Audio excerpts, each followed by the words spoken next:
次介紹呢個係個富裕同嘅單位，三房原則，梳化1個半廁所，呢個單位有呢個廚房，呢度就我嚟擺洗衣機嘅，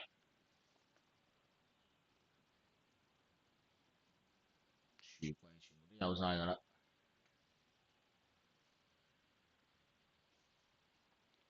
跟住就1.5個廁所嘅0.5個廁所，係啦，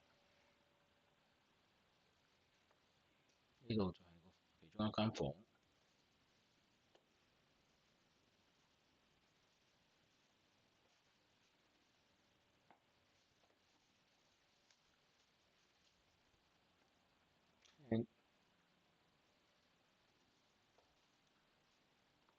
望返覺士道，呢個洗手間，完整嘅洗手間呢個，跟住第二間房，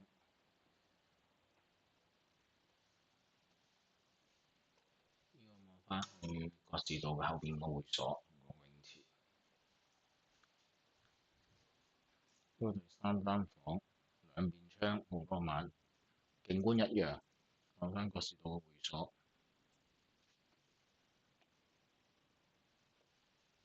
單位大致上就係咁樣。